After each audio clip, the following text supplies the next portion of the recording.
Macedo é um homem culto, dado ao estudo dos pássaros. Um certo dia, por acaso, é jogado para dentro de uma loja de quinquilharias, onde encontra um canário cheio de audácia e muito seguro de si.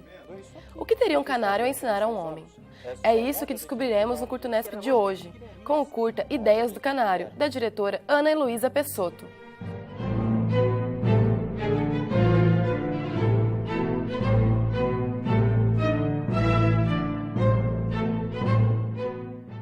Bem-vinda ao Curto Nesp, Ana. Eu é que agradeço o convite.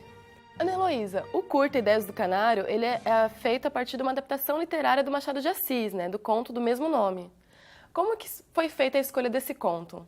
Na verdade, a gente tem na faculdade uma disciplina que se chama adaptações literárias.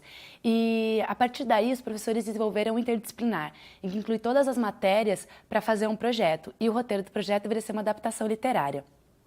Então, a partir daí, nós sentamos, nossa equipe, e começamos a procurar os contos. O Machado de Assis foi escolhido, priorizado, porque a obra dele já está em domínio público. Nós tivemos anteriormente, uma experiência próxima a essa, nós adaptamos o conto da Lídia Fagundes Telles.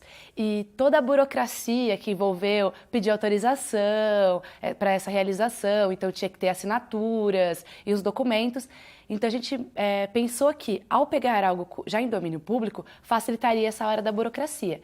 Então também foi escolhido por causa disso e já começamos a procurar esse tipo de autor. E esse conto foi trazido pela Flávia e a gente pensou nele principalmente pela facilidade que imaginaríamos que teria na produção. Não foi bem assim, mas o fato de ter poucas locações, poucos personagens, e a gente realmente queria uma coisa um pouco mais simples. Vocês uniram, então, a estratégia do conto, pensando já na estratégia de produção, com o fato de ter um conto de domínio público, que o Machado de Assis tem toda a obra agora em domínio público. Isso é bem interessante. Exatamente, porque assim, anteriormente a gente tinha pensado mais no conteúdo mesmo, qual seria o conto. Nesse momento, a gente já, depois no terceiro ano, já desenvolvendo um pouco mais produção, percebemos que para tudo ficar bonito, a produção tinha que ser redondinha, tinha que encaixar. Então, ter um conto que fosse um pouco mais simples, como o fato de que a gente diminui todos os personagens. No conto existem mais personagens do que o Macedo. Então, a gente deu prioridade pro personagem do Macedo. Então, nos primeiros tratamentos do roteiro, existiam até outros personagens, mas nós estamos tentando simplificar, porque no trabalho anterior tinha dado muito trabalho e ocorreram muitos problemas. Então, a gente tentou evitar todos os problemas com uma boa pré-produção. Com certeza. E muita gente participou da produção desse curta. Como que foi dividida a equipe? Quantas pessoas participaram? Então, foram 8 pessoas, da nossa equipe, incluindo entre elas uma intercambista, que era espanhola, a Mara.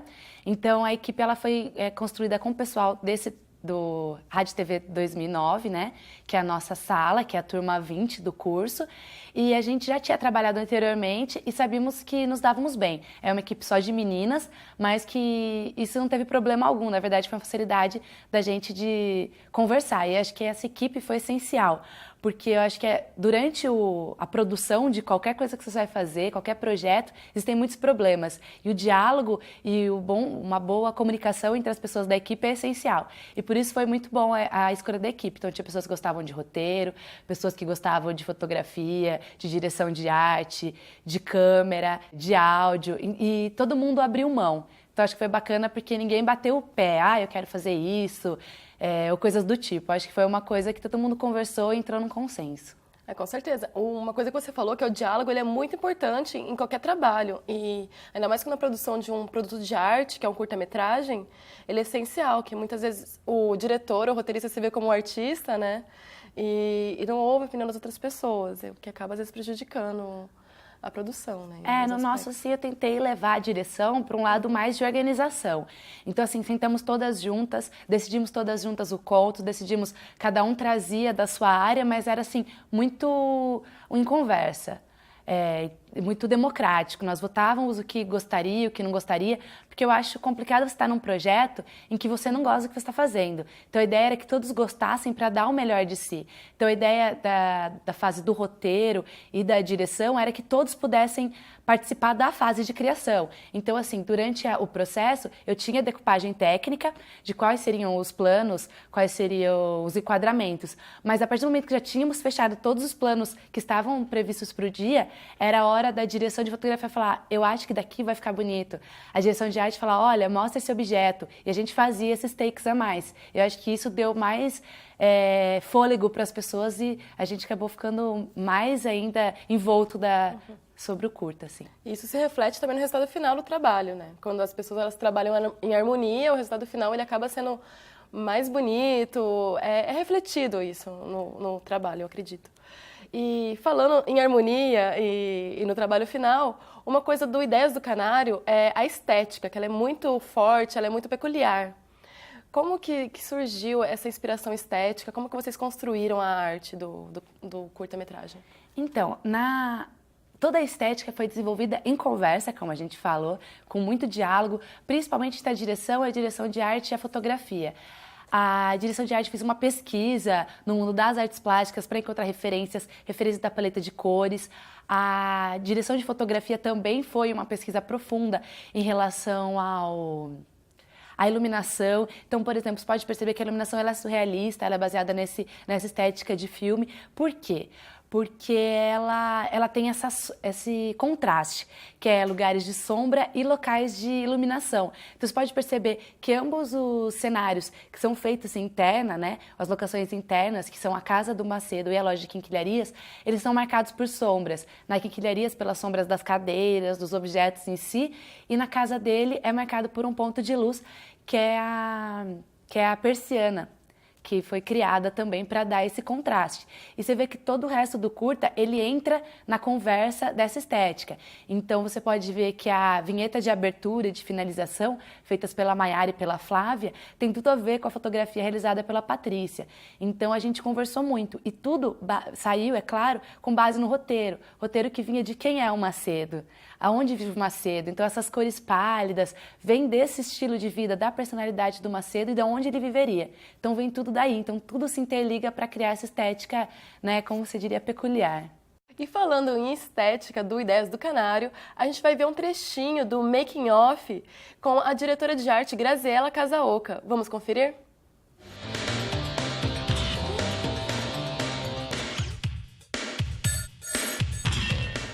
Acho que no primeiro momento foi afinar a equipe para todo mundo estar pensando na mesma coisa. A gente direcionou nossas pesquisas para o surrealismo, começou a ler bastante sobre isso, até que a gente pegou um quadro do Salvador Dalí como referência para as cores, principalmente, e depois foi vendo como que isso que estava na nossa cabeça podia se transformar em coisas palpáveis, quais os materiais, objetos que a gente ia poder reunir no estúdio para transmitir o máximo daquilo que a gente pensou, mas também parecer real, de acordo com o roteiro, a proposta do nosso roteiro.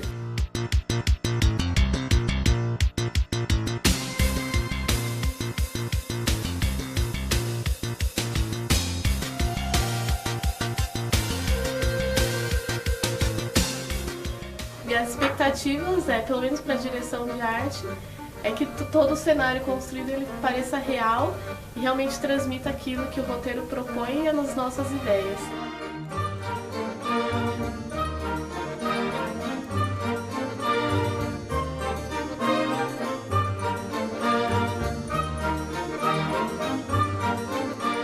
E o Curto Nesp vai agora para um rápido intervalo e volta já já.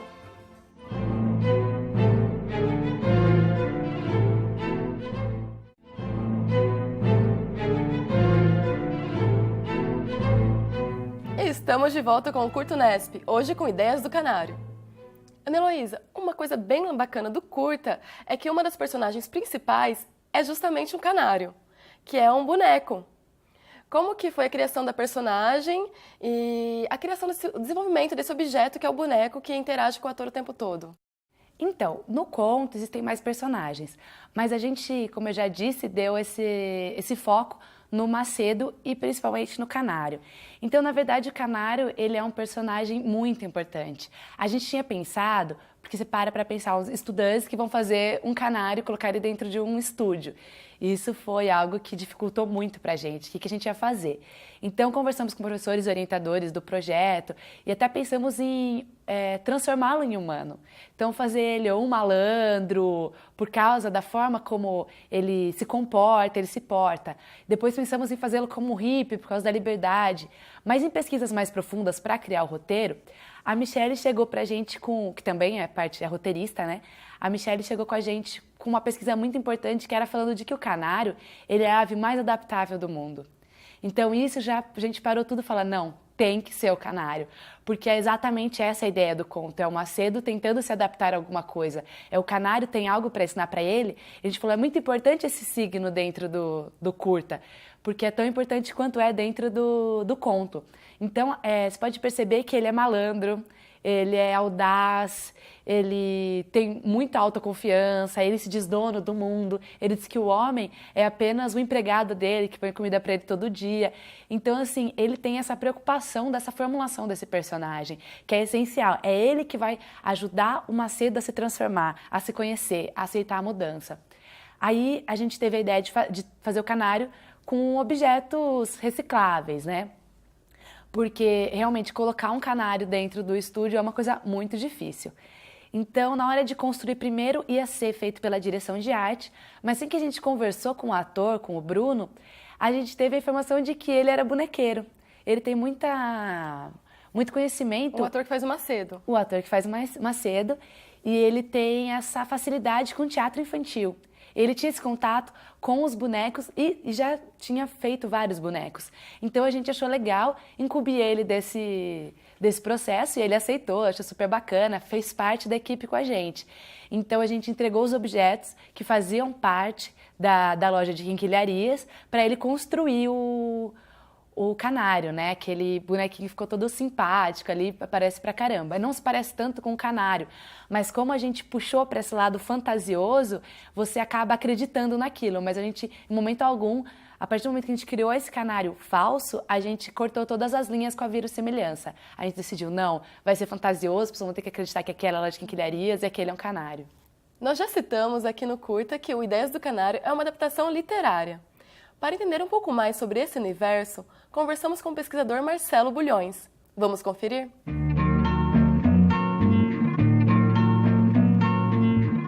Uma espécie de dupla importância. O cinema ganha porque ele tem uma fonte muito rica de temas da literatura. E a literatura pode ganhar, por mais que isso seja visto por alguns como uma coisa negativa, mas a literatura pode ganhar porque convida alguns leitores a conhecerem a obra, convida, melhor dizendo, alguns espectadores a conhecerem uma obra. É sempre bom dizer que cinema é uma coisa e literatura é outra. Cinema não substitui literatura não substitui cinema, não tem essa de dizer eu vi o filme, portanto não vou ler o livro, ou vice-versa. Né? Por mais que haja relações de analogia, de namoros entre literatura e cinema, uma coisa é a linguagem do audiovisual, da imagem, né? As possibilidades de enquadramento, de movimento de câmera, enfim, de iluminação, e outra coisa é a escrita da linguagem verbal. De qualquer modo, a literatura passa a ser uma espécie de convite primeiro a determinadas narrativas. O leitor fica aficionado a alguns autores, isso acontece no mundo inteiro, né? E ele pode assistir a alguns filmes que são, às vezes, bons e às vezes ruins. Machado de Assis sempre foi um grande problema para o cinema brasileiro. É considerado um grande escritor, né? E ao mesmo tempo uma espécie de escritor, a princípio, pouco favorável ao audiovisual, a princípio. Né? Durante certo tempo, isso tem diminuído nas últimas décadas, no Brasil e no mundo, os espectadores iam, ou alguns continuam indo, mas iam ao cinema, buscar ver na tela o romance, buscar ver na tela Machado de Assis. Buscar ver na tela, Dickens, no caso da literatura inglesa, Balzac, no caso da literatura francesa. Nos últimos tempos, essa exigência ela tem diminuído. Ou seja, parece haver, principalmente por parte da crítica, um pouco menos por parte do público, mas ainda assim há uma compreensão de que pode haver um diálogo entre a literatura e o cinema, de que cada realizador fará a sua leitura do autor, né? De que nunca haverá uma adaptação absolutamente fiel. Aliás, a própria ideia de fidelidade está sendo vista como algo equivocado, né? Como algo insuficiente para tratar a questão. Jorge Amado tem uma espécie de elemento favorável. Naturalmente, Jorge Amado não é um escritor mais importante para a literatura brasileira do que Machado de Assis. Mas tem um aspecto mais favorável do ponto de vista, eu diria, primeiro narrativo e por tabela mercadológico. Diferentemente de Machado, Jorge Amado é um contador de histórias, né? E é um narrador que explorou muito a imagem do Brasil. Isso tem um apelo mercadológico muito forte, já teve... Por exemplo, Gabriela, a adaptação cinematográfica, teve uma difusão internacional, tem um apelo muito forte junto ao público internacional. Ana Heloísa, qual que foi o momento mais difícil da produção do curta-metragem? Eu acho que o momento mais difícil foi todas nós termos lutado por produzir esse curta. Porque como inicialmente ele parecia muito simples, conforme o tempo foi passando, a gente viu que ele era um pouco mais complexo de ser produzido. Porque a gente foi interpretando e buscando em vários níveis dentro do conto de interpretações. Então a gente ia se aprofundando, se aprofundando, se aprofundando. E no momento a gente queria ter construído os 2 cenários, que são a casa do Macedo e a loja de quinquilharias, em um mesmo espaço. Então, fazer o cenário um ao lado do outro. E para quem faz rádio, TV, cinema, sabe a dificuldade de encontrar um espaço desse tamanho e um outro porque, por exemplo, você vai achar uma sala, um salão, o problema disso qual é? Você não tem o recuo de câmera, você não tem onde colocar a iluminação. Então, assim, a gente relutou bastante em fazer primeiro no estúdio da universidade, relutamos bastante contra essa ideia, então procuramos salões, mas nenhum se encaixava.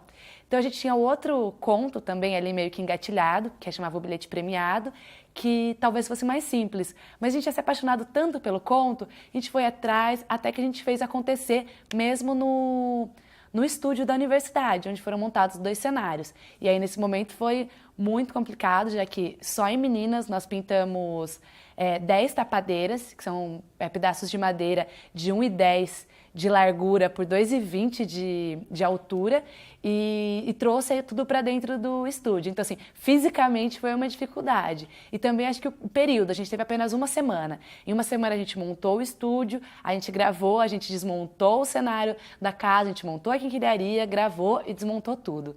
Então, acho que foram, assim, essas as grandes dificuldades. E no total, assim, quanto o tempo de produção que teve do curta-metragem? A produção completa, a pré-produção, produção, foi em média 2 meses até a gente sair. Então a gente fez um pré-projeto, aí nós fomos desenvolvendo o roteiro, desenvolvendo ideias, conversando, a estética foi estabelecida, gravamos durante essa uma semana. Então sexta-feira nós pintamos as tapadeiras, segunda todo mundo lá de manhã para montar tudo, montamos o estúdio, Você conseguiu respeitar certinho. O seu cronograma ou não? Respeitamos, tivemos até um dia de descanso, isso foi bacana. A gente gravou então na terça-noite nós desmontamos o primeiro cenário, quarta de manhã nós montamos um novo cenário, gravamos quarta à tarde até quarta, 11 horas da noite, foi assim um período muito longo. Eram dias que a gente entrava no estúdio 9 horas da manhã, saia 10 horas da noite, não via o sol, não via nada, todo mundo envolto naquele mundo da produção. E aí na quinta-feira a gente conseguiu descansar, para ver se faltariam cenas para ser. Sexta-feira a gente gravou a externa, que foi feita no Jardim Botânico.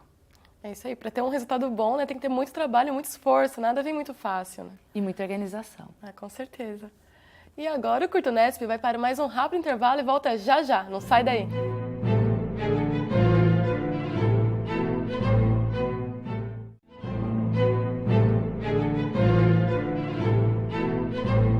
Estamos de volta com o Curta Unesp, hoje com ideias do Canário, de Heloísa Pessotto. Ana Heloísa, você já falou algumas vezes que o curta foi feito só por mulheres. E uma coisa que a gente ainda nota é que no mundo do cinema, do audiovisual em geral, as mulheres ainda são minoria. Você acredita que existe um olhar diferente de quando a mulher faz cinema para quando um homem faz cinema, que isso é perceptível no resultado final ou que não há uma diferença? Então, eu acho primeiramente que essa minoria, ela tá meio equivocada. Porque, por exemplo, na minha sala, nós somos mais mulheres do que homens. E eu vejo, assim, essa coisa bem se equilibrando agora. Eu acho, assim, que eu não vejo diferença, não acho perceptível a visão de um homem e a visão de mulher. Eu acho perceptível a visão de cada indivíduo. Então, por exemplo, se eu dirigir um projeto e você também pegar para dirigir um projeto, mesmo sendo nós duas mulheres, vão ser de formas muito diferentes dirigido esse projeto. Porque, por exemplo, acho que tem a ver com as referências, tem a ver com a visão de mundo de cada uma, com o repertório, com o que eu li, com o que eu assisti, com o que eu vivi. Eu acho que isso tem a ver com cada indivíduo em específico, e não, acho que eu não vejo por essa onda sexista, por esse viés sexista. Eu acredito que um homem pode fazer uma direção muito delicada, de um filme muito sensível, como uma mulher consegue fazer uma Máquina Mortífera ou um filme dramático com um viés mais violento. Eu acredito nisso, acredito que tem a ver com interpretação. Tem a ver com essa transformação baseada no seu repertório e na sua visão de mundo. Com a subjetividade, né? Não com uma questão de sexo, de gênero, talvez. Não, de forma alguma, não observo como essa forma, não. Mas uma coisa ainda que a gente nota é uma diferença do cinema alternativo para o cinema mainstream. Por exemplo, um curta-metragem feito de universitários, ele vai ter uma grande diferença do curta-metragem produzido por uma grande produtora, por Hollywood ou pela O2, por exemplo. E você está entrando no mercado agora, tá para se formar. Que cara você quer imprimir nesse mercado que você vai adentrar agora? Então, eu acho que a grande diferença é que a partir do momento que você está no cinema alternativo, você conceitua como cinema alternativo, parece algo que não depende tanto de um lucro, né? A partir do momento que a gente está na universidade, é algo experimental. E eu acho que é o experimentar que traz coisas bacanas, coisas novas, coisas diferentes. E já o comercial, você tem aquele, para quem não conhece, os manuais de roteiro. Então você tem que, o personagem tem que se apaixonar pela outra personagem, encontrá-la num primeiro ato, no segundo ato tem que acontecer tal coisa, tem que ter os pontos de virada, tem que ter o clímax em certa altura do filme, a trajetória do herói. Tem a jornada do herói. Então, assim, é todo um manual, todas as regras. A partir do momento que você está em algo experimental, você não precisa seguir as regras. E acho que isso foi essencial no nosso projeto, porque é um projeto que ele é minimalista, apenas 2 personagens, que na verdade tanto os personagens como tudo significa. Tudo dentro do nosso curta, ele é um signo que pode ser interpretado. Tanto a loja, cada objeto da loja, cada objeto da casa dele, cada objeto com o qual é formado o canário. Então eu acho que é essa a ideia. E também você não precisa fazer algo tão pronto, porque a partir do momento que você faz o comercial, você quer que o público ame. E você quer que o público facilmente interprete aquilo. Então a gente tem essa ideia de que o hollywoodiano, ele é mastigadinho. E acho que o alternativo não. O alternativo ele tem vários níveis de interpretação, dependendo do repertório da pessoa, dependendo do interesse do público. Então eu acho assim que eu tenho uma pretensão, sim, de manter um pouco o pé aí no alternativo para fazer o que eu gosto, da forma que eu gosto. Mas é aquilo, o mercado você acaba tendo que se render de uma forma ou outra, porque o alternativo, infelizmente, ainda não é algo que dá um dinheiro para você conseguir viver bem. Mas a partir do momento que você trabalha no comercial para trazer para o alternativo o dinheiro, que é o que muitos fazem, e por isso existem tantas produções bacanas, como O Cheiro do Ralo, que foi inteiro pago pelo diretor, né? Você vê que ele trabalhou em publicidade para conseguir pagar o curta que ele tinha vontade, o longa que ele tinha vontade de filmar. Então isso é bacana, eu acho que isso está acontecendo muito nesse mundo. A pessoa trabalha das 8 às 6 da tarde num trabalho para, na verdade, fazer o que ela ama mesmo, que é o trabalho dela, fora desse período com o dinheiro que ela ganhou. Com certeza, né? O amor à arte também faz você fazer alguns sacrifícios, né? Exatamente. E você ficou satisfeita com o resultado final do curta-metragem? Ou teria alguma coisa que hoje, olhando assim, você mudaria no processo de produção, na edição final? Olha, fiquei muito satisfeita, principalmente porque ficou pronto. Realmente, assim, quando você está produzindo alguma coisa, tem certos momentos que você acha que não vai ficar pronto. A gente teve problemas, por exemplo, com o áudio. O áudio foi captado separadamente em um computador. Na hora de passar para o HD, a gente passou, apagou do computador, só que na hora deu problema e a gente perdeu o áudio inteiro do curta. Mas e aí? Então, a gente passou... a Mayara, que estava responsável pela sonorização, ela passou durante 2 semanas usando softwares de recuperação de arquivos apagados. Então, demorou coisa de 50 horas para a gente recuperar. Então, já assistia todas as cenas que davam certo, eu passava para ela quais eram. Conseguimos recuperar, então assim, quais eram os takes que tinham dado certo, a gente passava para ela e ela ia tentando salvar esses arquivos, que nós não conseguimos salvar todos. Graças a Deus conseguimos salvar alguns, tal. Então acho que isso diminui um pouco as possibilidades dentro da edição, porque, né, a gente tinha um número restrito aí. E eu acho também que, de minha parte, eu teria ficado um pouco mais tranquila, que acho que no momento você acaba ficando muito nervosa, achando que não vai dar tempo, então meio que vai assim mesmo, foi o que deu. Então acho que alguns enquadramentos teriam ficado muito interessantes, usar um pouco mais do cenário, principalmente loja de quinquilharias, eu senti um pouco falta disso depois no final, de minha parte, de não ter feito isso no roteiro técnico, na decupagem, né, das escolhas de enquadramento. Então ter estudado um pouco mais o enquadramento, um pouco mais de calma, porque eu acho que a direção ela acaba dando a rédea para o resto do curta.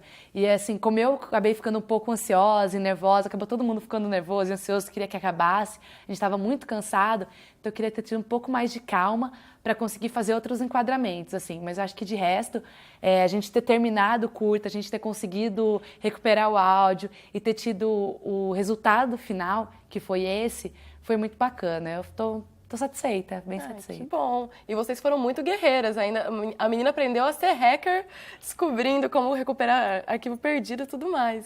Na verdade, assim, a gente teve vários problemas, a gente aprendeu várias coisas, como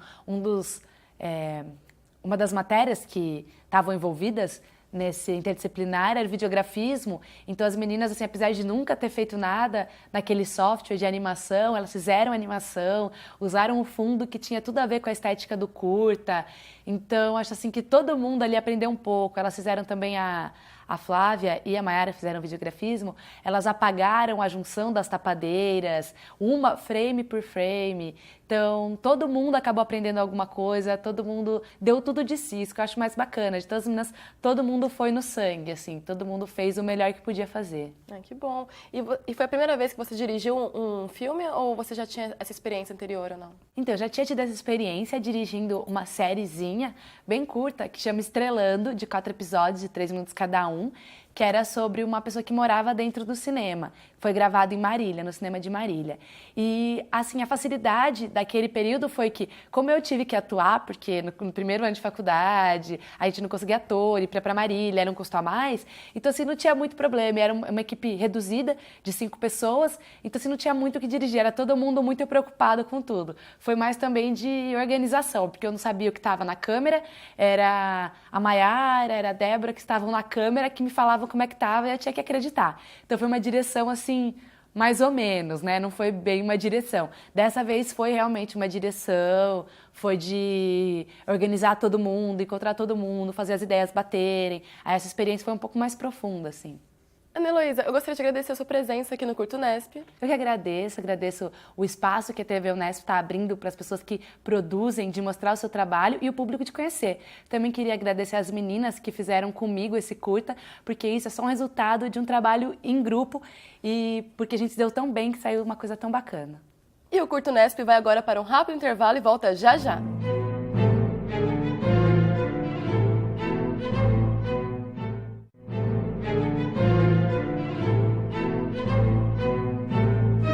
Agora aqui no Curto Unesp, assista Ideias do Canário.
licença.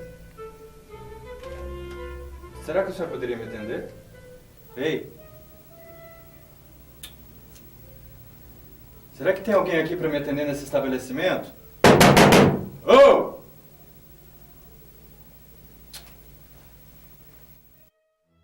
Desistiu do binóculo?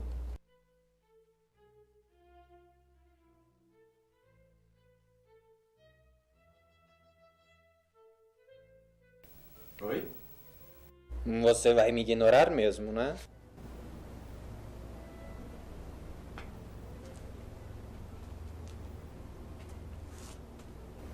É você que está falando comigo? Para um ornitólogo, um senhor é muito distraído. Tu sabe que eu estudo pássaros. O senhor não me parece o tipo de homem que gosta de espiar a vizinha pelada. Sendo assim, o binóculos não é para voyeurismo. Nota de registro. Um boneco tá falando comigo. Lembrete. Diminuir a quantidade de café. Um boneco? Até parece que o senhor nunca viu um canário da espécie Cicalis flaveola brasiliense. Mas pode me chamar de canário da terra brasileiro. Isso explica sua cara de pau. Isso aqui tá muito estranho. Vai embora disso aqui. Sou um canário. Por que tem tanta dificuldade em aceitar isso? Porque você não é real. Você pode, quanto muito, ser fruto da minha imaginação. Se não existo, como o senhor consegue me ver e me escutar? Lembrete. Preciso dormir mais e definitivamente diminuir a quantidade de café.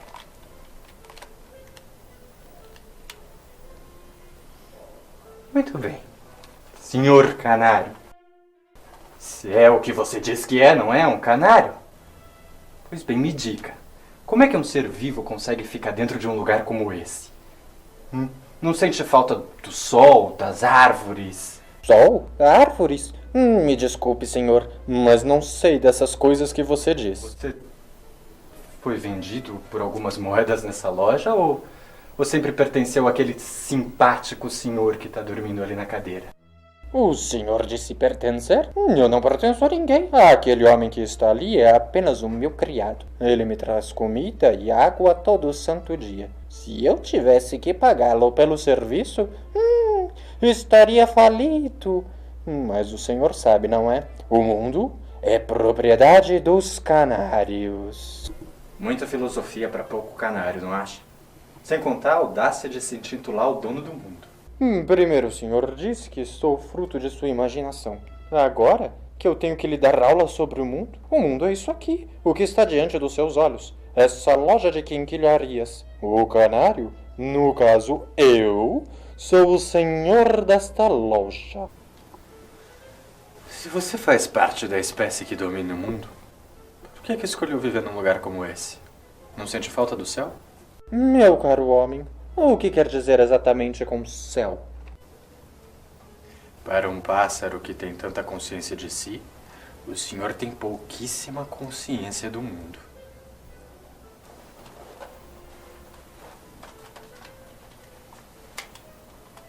Nota. Um pássaro que não tem consciência do céu azul. Um estudo tentador. Lembrete. Comprar pó de café.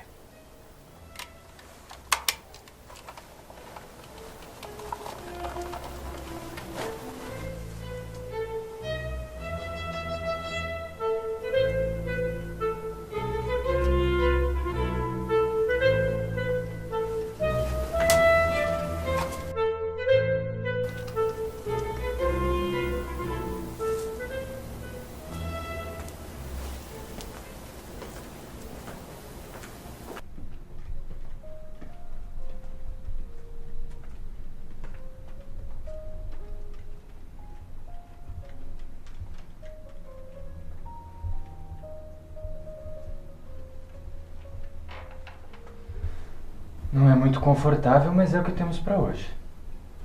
Vamos começar?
Você poderia repetir para mim a definição de mundo?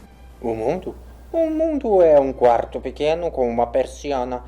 Tem muitas caixas espalhadas e existe um homem que anota tudo o que lhe digo. E que fica tão obcecado com minhas belas falas que até esquece de limpar a mesa.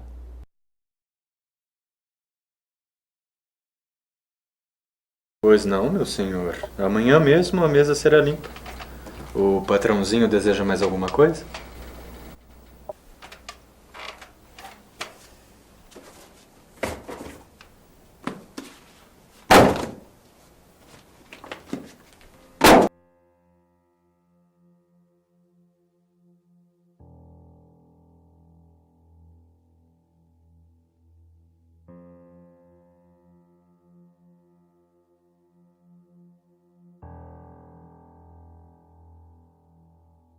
Canário?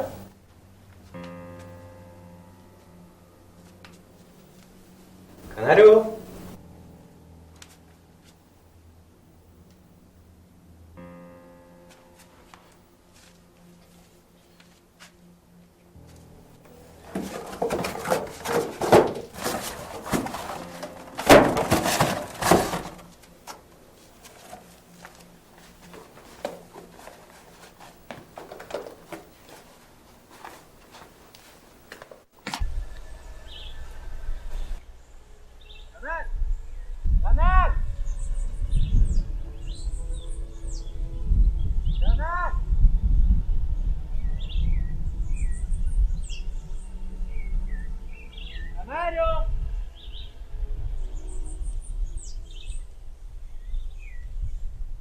Canário! Canário!